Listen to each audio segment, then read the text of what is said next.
Assalamualaikum warahmatullahi wabarakatuh. Subhanallah walhamdulillah wa la ilaha illallah wallahu akbar wa la hawla wa la quwwata illa billahil aliyyil azim.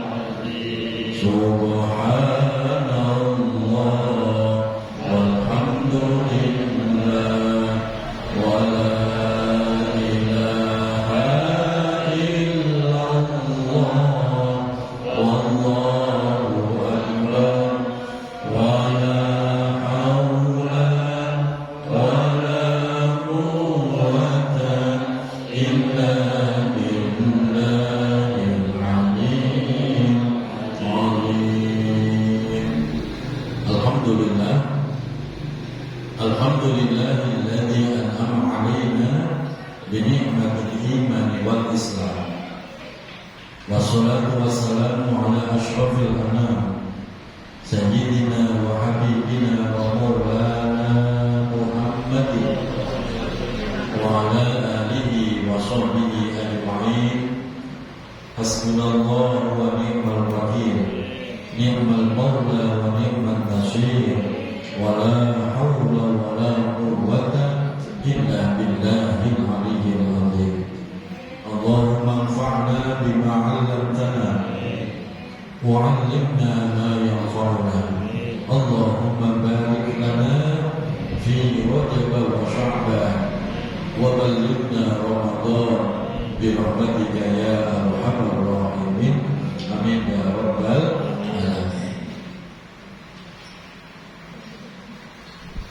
Al-Mukarramun, seluruh pengurus DKM Mushola Al-Muhajirin, Ketua DKM Bahan Erlangga, seluruh para sesepuh, para tokoh masyarakat, seluruh jamaah tanpa terkecuali, semoga kita semua senantiasa Allah sehat dan lahir batin kita. Allah tambah keberkahan hidup kita. Allah istiqomahkan kita di dalam kebaikan dan telah diwafatkan dalam keadaan husnul khatimah. Amin ya rabbal alamin. Alhamdulillah wa syukurulillah. Pada kesempatan malam hari ini kembali Allah kumpulkan kita di taman surga Allah. Sungguh ketika orang itu didudukkan di majelis ilmu, maka hakikatnya dia duduk di taman surga Allah. Dan orang itu adalah orang-orang pilihan. Karena tidak semua orang mampu duduk di majelis ilmu. Betul. Dan ketika Allah kasih kesempatan kita duduk di majelis ilmu semacam ini, berarti kita itu hamba pilihan Allah. Maka kita pertahankan, kita perjuangkan, semoga kita terus istiqomah duduk di majelis ilmu sampai diwafatkan dalam keadaan husnul khatimah. Syukur alhamdulillah, malam ini kita melanjutkan kajian Mukhtarul Hadis. Di berapa nih? 3:43. Ya, sekarang dibuka hadisnya.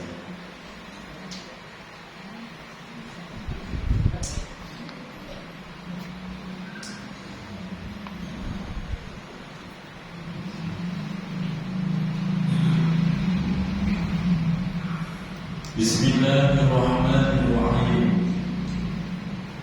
Inna minadz-dzunubi dzunuban la yukaffiru as-salatu wal-syiyamu wal-hajju wal-umratu yukaffiruha al-humumu fi talabil ma'isyah.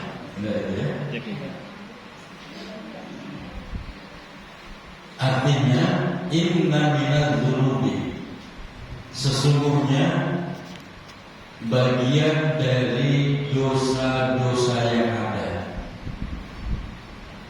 Dzunuban, terdapat beberapa dosa.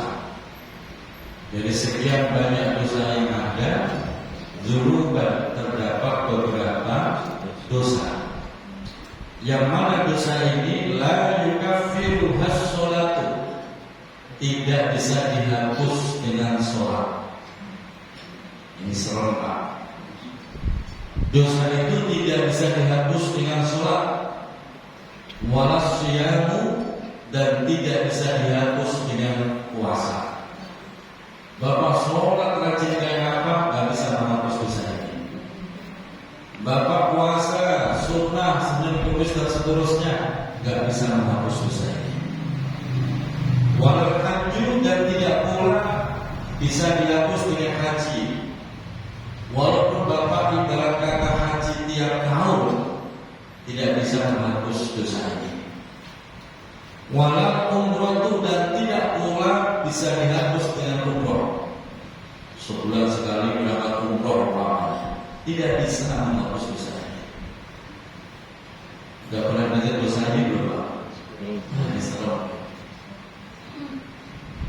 Yukaffiruha, yang bisa menghapus dosa ini adalah al-humumu fi thalabil ma'isha. Al-humumu yaitu kesempitan, keruwekan, kesedihan fi thalabil ma'isha, di dalam mencari kehidupan nafkah. Itu tulisannya. Jadi dosa ini hanya bisa gugur, bisa hilang. Caranya Allah kasih kepada kita susah dalam urusan manusia. Udah kerja sana sini begini begitu, hancur semuanya. Sedih rasanya. Rasanya kayak mau putus asa. Nah, dosa apa itu? Ini yang perlu kita pahami. Satu, uququl walidain, dosa karena durhaka kepada kedua orang tua. Dosa karena durhaka kepada orang tua. Jadi kalau ada anak durhaka pada orang tua, pasti hidupnya berantakan. Walaupun katanya gajinya gede, berantakan. Walaupun katanya dia penghasilannya di mana-mana ada, hancur. Itu yang pertama. Makanya kalau merasa kok hidup saya susah, nyari pekerjaan susah, nyari rezeki susah, nyari manusia atau kehidupan susah, coba pertama koreksi hubungan kita dengan orang tua. Koreksi dulu itu. Makanya saya sering, setiap kali kamu datang ke rumah membawa permasalahan, selalu saya tanyakan, masih punya orang tua? Bagaimana hubungan dengan orang tua? Karena itu pengaruhnya besar, Pak. Karena sesuai sebagaimana sabda Rasulullah, ridhallahi fi ridhal walidain. Ridhonya Allah tergantung ridho kedua orang tua. Wa suftullahi fi suftil walidain. Murkanya Allah tergantung murka orang tua. Maka jangan harap orang seorang anak mendapatkan kehidupan yang baik kalau dia tidak mendapatkan ridhonya orang tua. Itu yang dikoreksi lebih dulu. Kok saya nyari pekerjaan susah, nyari rezeki susah, coba yang masih punya orang tua diperbaiki. Kalau merasa oh ya saya punya dosa, belum sempat minta maaf, atau orang tua udah terlanjur wafat, bagaimana solusinya? Kalau udah terlanjur wafat orang tua, bagaimana cara menebus kesalahan kita sebagai anak? Lakukan dua hal. Satu, doakan ziarahi kedua orang tua, ziarah kedua orang tua. Yang kedua, perbanyak sedekah. Niatkan pahalanya untuk kedua orang tua. Itu cara menebus kesalahan anak terhadap orang tua yang sudah terlanjur wafat. Yang kedua, dosa yang tidak bisa bisa ditebus dengan sholat, tidak ditebus dengan puasa, haji dan umrah adalah kahinun, orang yang melakukan praktek perdukunan atau suka minta tolong sama dukun. Bapak pernah dukun kan? Bu, ya kan itu. Orang yang suka main ke dukun, minta tolong ke dukun, wah, itu ancamannya begitu. Apa bedanya dukun dengan ahli hikmah? Ini biar tukar-tukar banyak salah. Karena saya sempat tertuduh sana ke Pak Fadoli, dia itu dukun pinter, ya kok dukun? Saya ini menghafal Quran. Salah. Dukun adalah mereka yang menggunakan bantuan jin untuk keberhasilan hajatnya, itu dukun. Kalau ahli hikmah yang digunakan adalah ayat-ayat Al-Quran, zikir-zikir Rasulullah, ajaran Rasulullah. Tidak ada mantra, tidak ada jin. Tapi kalau dukun dia pakai mantra, dia menggunakan bantuan jin. Orang seperti itu dia tidak bisa menebus kesalahannya dengan sholat atau puasa. Satu saat dia akan mendapatkan keluh, kesempitan, kerobokan, kesedihan di dalam mencari manusia. Tak apa dia akan merasakan. Yang kedua adalah al-musyahid. Musyahid itu siapa? Musyahid adalah orang yang suka datang ke tukang ramal. Dan tolong ramalin saya, kira-kira saya besok melamar kerjaan ini diterima atau enggak. Tolong ramalin jodoh saya nanti di mana? Itu ramal. Itu perbuatan dosa apa? Perbuatan yang dibenci Allah. Kenapa? Karena mendahului takdir, lancang, songong. Kalau menerawang boleh. Apa bedanya ngeramal dengan terawang? Beda. Kalau ngeramal membaca sesuatu yang belum terjadi. Kalau terawang membaca sesuatu yang sudah terjadi. Maka terawang itu boleh. Termasuk saya sering diminta tolong suami saya balik-balik 3 hari tolong dilihat Pak Ustaz. Itu kan sudah terjadi. Itu boleh dilihat di terawang. Oh, lagi di rumah janda. Oh, namanya. Itu boleh kalau lama, lalu. Nah, 3 perkara itu, Pak, Bu, jangan dilakukan. Buru-buru tobat. Sebab kalau enggak akan kalau timpakan sebuah kesulitan di dalam mencari manusia. Sulit. Apa aja enggak ada yang beres. Ini dia.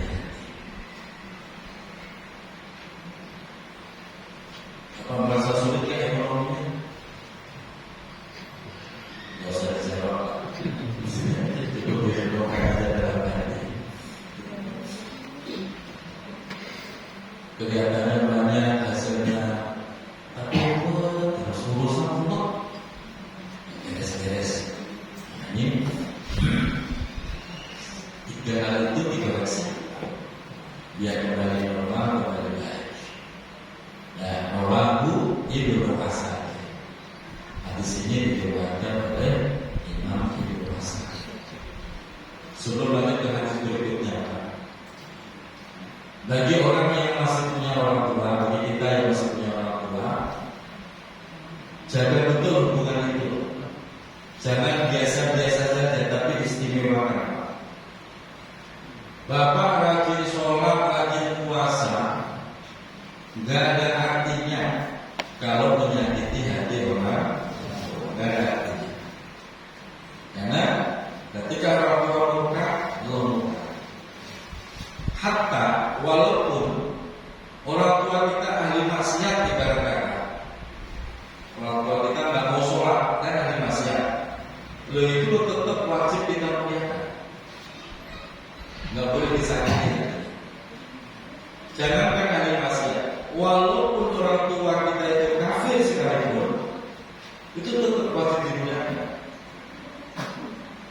dijelaskan dalam Al-Quran, wajib dijaga. Tidak boleh karena kafir terus kita sakitin hatinya, nggak boleh. Sampai segitunya Allah mendudukkan kemuliaan orang tua. Makanya kalau anak kok berani sama orang tua, bahasa orang Jawa kuala.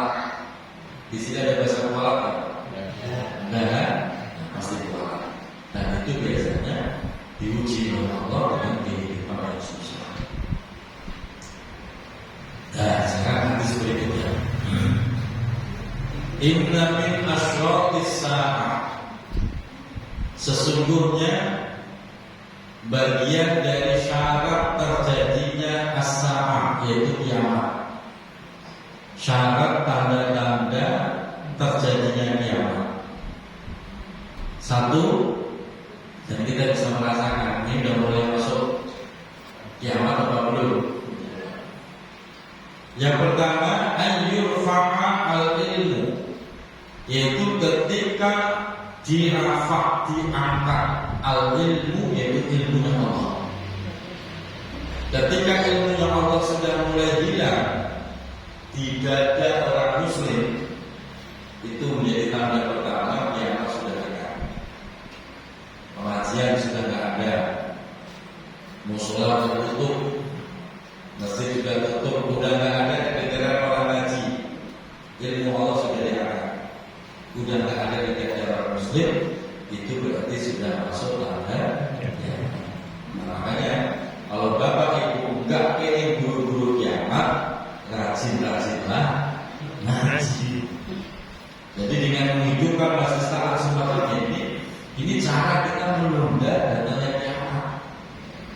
Tapi kalau bapak ibu pengen kiamat cepat datang, ya tutup aja musola, nggak usah ada ngaji, masjid tutup, nggak pakai lama, cepat tuh kiamat. Alhamdulillah kita masih di zaman di mana masih ada pengajian. 20 tahun yang akan datang belum tentu Pak. Sekarang saja bapak ibu nyari anak usia SMP yang masih mau ngaji, lama. Betul. Anak usia SMA yang masih mau ngaji, banyak apa dikit? Dikit Pak. 20 tahun itu akan jadi generasi kita Pak. Mudanya aja udah malas ngaji, gimana tuannya? Itu kan jadi generasi kita. Makanya kalau generasi sekarang udah nggak ada yang ngaji, bahayanya takutnya nanti 15 tahun, 20 tahun udah nggak ada orang ngaji, udah pasti dia. Sekarang saja sudah mengalami pergeseran. Dulu saya ingat betul, masih kecil saya dulu itu, kalau maghrib kedengeran tuh dari rumah-rumah, kedengeran orang lagi kata habis awal Tuhan. Sekarang maghrib udah gak kedengeran tuh rumah baca Al-Quran. Ya tahu kalau di sini masih ada. Di sini masih ada nggak maghrib kedengeran rumah baca Al-Quran gitu? Yang ada televisi, orang pada nongkrong, main handphone, ya. Gak kedengeran. Dulu kita sayup-sayup dari dinding balik tembok. Sekarang udah mulai bergeser, udah mulai berkurang. 20 tahun bisa jadi ya udah nggak bisa. Makanya yang masih punya anak remaja, muda, dorong dia ngaji. Jangan hanya disibukkan mempelajari ilmu-ilmu yang bersifat duniawi. Anak dikursusin ini itu, di kuliah ini itu, tujuannya apa? Biar bisa kerja. Orang tua sudah tak pikir anak biar bisa ngaji, jangan pikir orang tua zaman sekarang. Yang penting anak bisa dapat kerja. Itu motivasi orang tua didik anak. Itu sebuah kesalahan besar. Bapak punya anak pintar kerja, tapi nggak pintar ngaji, nanti bapak nangis di alam kubur. Saya nggak. Gue percaya nggak? Masya Allah. Jangankan bapak ibu udah mati, Ini anak sekarang nih lagi pegang handphone, dipanggil emaknya, nolak nggak? Panggil 2 kali, nolak nggak? Enggak. Padahal yang panggil emaknya masih hidup loh. Ntar kalau emaknya udah mati, bapaknya udah mati, bapak manggil. Ini mana anakku kok gak datang ziarah, Fatihahnya kok gak nyampe, doanya gak nyampe. Nangis pak tidak datang pukul. Ternyata begitu dicek karena sibuk dengan pekerjaannya. Karena bapak ibunya cita-citanya biar anak pinter dari udah. Kita nangis dalam pukul. Makanya bekal ilmu agama menjadi sangat penting. Didik yang betul agamanya. Masalah nanti dia mau jadi apa kek, mau jadi dokter, mau jadi pegawai, yang penting bekal agamanya kuat. Sehingga anak itu akan tumbuh dengan kesolehannya, nggak bakal lupain orang tua. Bapak cek sendiri, rasain sendiri punya anak sekarang. Masya Allah, udah pegang laptop. Kalau nggak ditendang itu udah nolak. Tendang dulu baru nolak.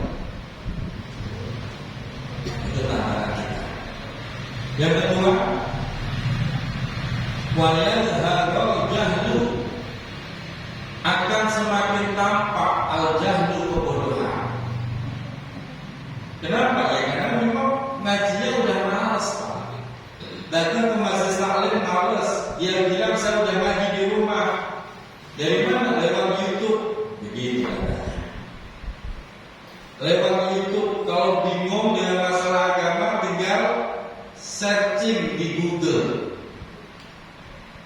Bapak Ibu saya kasih tahu. Belajar agama tidak boleh otodidak. Baca-baca buku sendiri, lihat YouTube. Kalau bingung tanya Google. Nggak boleh belajar agama seperti itu. Belajar agama harus butuh guru yang nyambung ilmunya sampai kepada Rasulullah SAW. Harus talaki, bertatap muka, hadir di majelisnya. Makanya belajar agama harus berdasarkan periwayatan.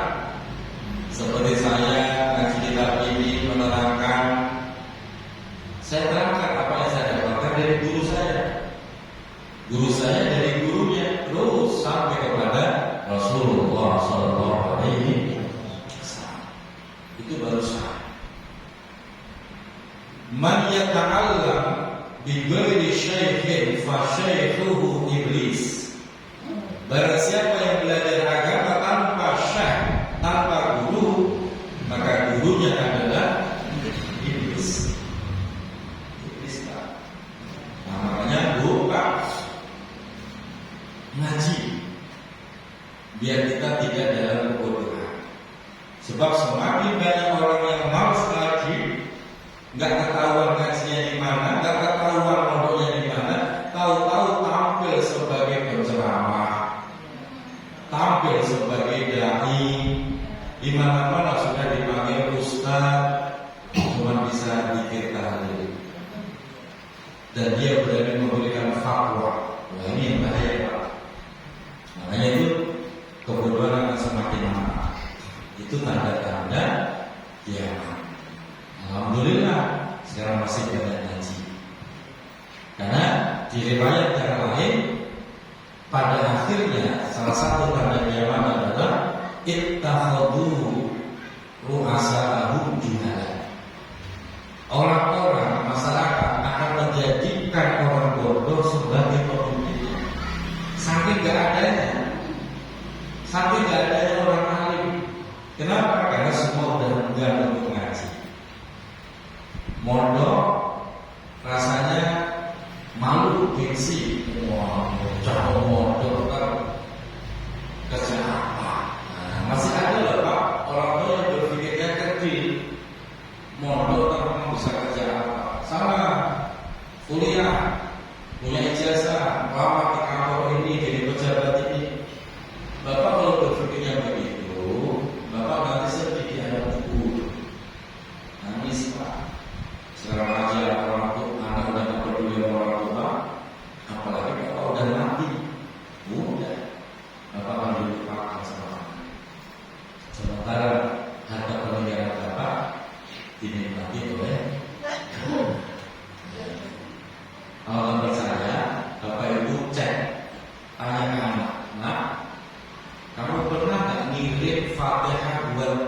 ayah. Nah, pernah nggak kamu ngirim Fatihah buat ibu? Cek kepada saya. Rata-rata jawabannya tidak pernah. Cek, nah pernah nggak mendoakan secara khusus kepada kami ayah ibu? Cek, rata-rata tidak pernah. Nah, itu bapak ibu masih hidup di dunia. Apalagi kalau sudah mati, wah lupa. Itu bahaya. Yang berikutnya, wayafshus zina, yaitu menyebarnya perzinahan. Masya Allah. Zina menyebar di mana-mana. Zina bukan barang tabu lagi. Zina udah gak pakai malu-malu lagi, Pak. Bapak ibu bisa cek anak sekarang pacarannya udah lebih kayak suami istri. Betul. Ini boncengan motor nih, anak sekarang pacaran itu kalau lagi boncengan motor meluknya kalahin suami istri. Padahal ibu kalau diboncenin suami meluk gak? Enggak harus dibilang. Dan kita sekarang kalau pacaran, Masya Allah, yang lebih parah orang tuanya udah tahu tidak datangi pacarnya, mau diajak jalan, lu pakai diizinin lagi. Gak enak kalau gak diizinin dari bawah martabak, gitu katanya. Masa gara-gara martabak gadis bapak boleh dibawa? Itu orang tua sekarang. Di sono Pak, sini mah enggak. Di sono. Padahal Pak, dosa anak itu yang nanggung orang tua Pak. Bapak membiarkan anak bapak pacaran, membiarkan anak bapak dibawa pergi, terus terjadi hal-hal yang tidak diinginkan sampai zina. Bapak untuk menanggung dosa zina. Yang lebih parah orang tuanya bukannya malu, tetap dikawinin, bikin pesta besar-besaran coba. Padahal anaknya udah bunting. Terjadi nggak Pak? Terjadi nggak? Saya tanya, lu kenapa malah dibikin rame-rame? Ya kalau nggak bikin rame-rame saya rugi Ustaz, sudah kondangan berkali-kali nggak pernah narik. Karena berpikirnya itu dunia itu terus Pak. Bukannya malah disembunyikan itu air, malah terang. Dan pengumuman Pak, ingat betul-betul Pak, ketika hamil itu terjadi di luar nikah, maka anak tersebut tidak punya bapak nasab. Tidak punya bapak nasab. Kalau ternyata bayi itu lahir perempuan, besok dia nikah, walinya harus wali hakim. Tidak bisa wali ayah biologisnya, tidak bisa. Ini harus dipahami betul. Kalau sampai kok walinya adalah ayah biologisnya, pernikahan anak ini nggak sah. Kalau nggak sah berarti kan kumpul-kumpul lagi Pak, dosa lagi. Terus sampai kiamat, siapa yang akan dosa?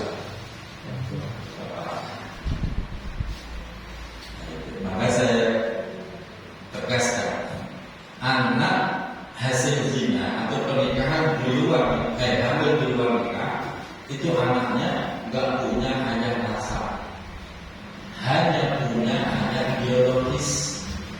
Ayah biologis itu beda dengan ayah nasab. Kalau itu ayah biologis, karena dia yang menghamili, tetap kalau anaknya perempuan tetap batalin wudhu dengan ayah biologisnya. Dan ayah biologisnya tidak bisa jadi wali pernikahannya, harus wali hakim, itu wali dari kantor urusan. Makanya harus jujur, Pak, karena banyak orang tua nggak berani jujur. Akhirnya dia paksain diri tetap jadi wali. Ini membuat pernikahan anaknya nggak sah. Karena kebodohan itulah akhirnya anak ini kumpul dosa lagi. Bagi yang kawinin anaknya, dosa lagi. Masya Allah. Makanya harus berani jujur. Nah, nanti kamu nikah, walinya jadi kantor kamu. Bapak nggak bisa jadi wali. Jujur, biar sah pernikahan nanti. Jangan ditutup-tutupin. Dan itu banyak terjadi. Banyak terjadi. Akhirnya datang ke rumah. Jadi saya baru dengar keterangan itu. Ini gimana kalau udah terjadi? Udah terjadi gimana? Ya sudah, harus dikawal. Anaknya ya tadi diwali harus dikawal karena nggak sah. Salah agama nggak sah. Kau nggak tahu kenapa orangnya nggak jujur, nggak jujur. Nah itu bahaya zina. Jadi hati-hati kita punya anak remaja, mau putra mau putri, hati-hati kita. Jangan kayak orang Solo, mana salah kita tenang. Kalau berzina nggak ketahuan, kalau orang perempuan ketahuan putih. Itu cara berpikir jahiliyah itu Pak. Mulai ke perempuan yang namanya zina adalah dosa besar. Maka dijaga betul. Anak SMA kelas 1 di Depok, nggak saya sebut sekolahnya, kemarin ditangkap di Hotel Kalibata. Saya dapat informasi dari seorang pengacara jamaah saya di Mampang. Itu anak SMA kelas 1 sudah pasang link WeChat atau WeChat, di mana dia menawarkan prostitusi. Itu Pak. Udah berkali jual diri. Padahal anak kelas 1 SMA. Dan kalau sekolah pakai jilbab coba. Dia sekolah pakai jilbab. Tapi ternyata di balik itu semua dia pelaku prostitusi. Ya akhirnya dibebaskan memang dia anak di bawah umur. Tapi ternyata dia dirinya kan dianggap korban, padahal dia pelaku. Dia buka linknya itu ada. Ya itu Pak, Masya Allah. Dan yang luar biasa lagi, ketahuan bapak ibunya seorang pendidik guru. Kecolongan. Bapak ibunya guru, anaknya pelaku prostitusi. Makanya bapak ibu jangan merasa aman. Kalau anak kita udah berjilbab, jangan, tetap diawasi terus. Jangan merasa aman, merasa mengangkung di kamar terus. Jangan salah. Kalau di kamar masih megang handphone, nggak ada aman-amannya. Betul. Karena semua dunia dalam beragama. Kelihatannya di rumah, kamar, kantor masih megang handphone. Bahayanya itu, ternyata dia lagi buka link itu untuk menjual dirinya. Dan itu terjadi. Belum lama kok, 2 minggu ketangkap di hotel Kalibata. Orang mana? Orang Depok. Setelahnya di Depok. Itu pelajaran. Yang berikutnya, tanda akhir kiamat adalah wa yushrabul khamru, itu maraknya minum-minuman khamr. Marak. Orang udah gak ada malu-malunya, malah bangga, merasa bisa menghabiskan berbotol-botol minuman. Nah, itu tanda kiamat. Alhamdulillah gak ada yang di sini Pak. Ada nggak? Di sini nggak ada. Di Alhamdulillah ada. Kalau ada, Bapak jangan diem aja. Sebab dengan mendiamkan itu sama juga Bapak mempercepat datangnya. Dan lebih bahaya lagi, takutnya Allah limpahkan sebuah musibah.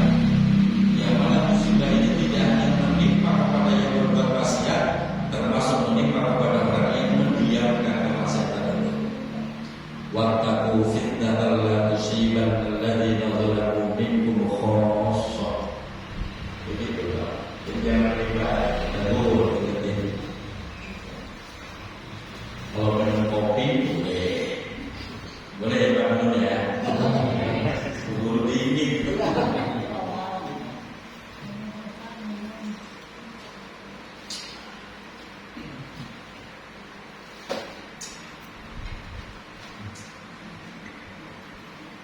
Yang berikutnya tanda kiamat. Wa yadhhabar rijalu wa tabaqan nisa'u. Wa yadhhabar rijal, laki-lakinya pada pergi. Wa tabaqan nisa', sementara perempuannya tetap tinggal. Artinya apa? Kampung itu akan ditinggalkan oleh laki-laki. Itu tanda-tanda kiamat. Kampung itu ditinggalkan oleh laki-laki. Orangnya merampok kemana-mana, istrinya ditinggal, anak perempuannya ditinggal. Sehingga itu sama ujung-ujungnya nanti akan memicu perzinahan. Kalau itu sudah terjadi, udah. Alhamdulillah. Kalau di sini mah laki-lakinya nggak kemana-mana ya. Kalau Betawi mah nggak betah merantau. Kalau merantau, ajak istri, jangan tinggal. Jadi yang dimaksud di sini adalah suami pergi ke mana-mana kerja, istrinya tinggal itu. Kalau saya kan beda. Kalau saya merantau, saya ajak istri saya, anak saya. Yang bahaya itu istri ditinggal, sehingga terjadi kasus perselingkuhan. Betul. Gara-gara begitu, itu tanda-tanda kiamat. Dan itu sudah mulai, Pak, di daerah tertentu itu nyari laki-laki produktif itu nggak ada, semua merantau. Yang ada laki-laki yang tua, yang masih muda semua merantau. Itu ada daerah tertentu di Kabupaten Pati, namanya Gabus. Nyari pemuda susah ya, jangan merantau. Ramai kalau barang kumpul, merantau semua. Bikin petasan gede-gede, gambut gede-gede, begitu. Itu tradisi rasanya. Selanjutnya, hatta yakuna li khamsina imra'atan. Hatta yakuna, sehingga terjadilah li khamsina imra'atan, bagi 50 wanita, qayyimun wahidun, hanya ada satu pria. Itu yang terjadi di kampung. 50 wanita, prianya cuma satu. Kalau itu terjadi, kiamat sudah jadi pahlawan. Akhirnya itu namanya, kalau dulu perempuan laki 1:4, laki 1, perempuannya 2023 saya baca berita perbandingan penduduk Indonesia 1:8, laki 1, perempuannya. Dan itu terbukti rata-rata anak lahir lebih banyak perempuannya daripada anak, dan lebih banyak jandanya daripada juga. Betul Pak? Dilaporkan banyak janda, banyak juga. Banyak janda. Rata-rata anak ya perempuan. Perempuan sebelah. Saya apabila berada itu pun satu. Sehingga sekarang 1:8. Nanti semakin akhir zaman itu 1:50. Satu pria, wanitanya 50. Kalau sudah tak seimbang begitu, maka terjadilah namanya perzinahan, yang disebut dengan istilah apa? Bukan poligami lagi, Pak. Selir. Zaman kerajaan itu kan selir. Istri mas satu, selirnya bisa puluhan itu. Sehingga kembali bisa baca dia lagi juga. Sebab kalau enggak, perempuan juga pasti itu dia butuh pasangan. Makanya kita terus berdoa, seandainya harus kiamat, semoga kita diwafatkan dalam keadaan khusyuk, dan semoga keturunan kita Allah pelihara menjadi keturunan yang soleh dan solehah. Billahi Fatihah. Alhamdulillah.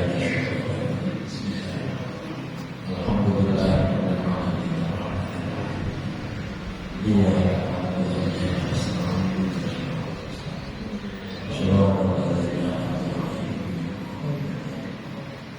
Amin ya rabbal alamin. Saya nanti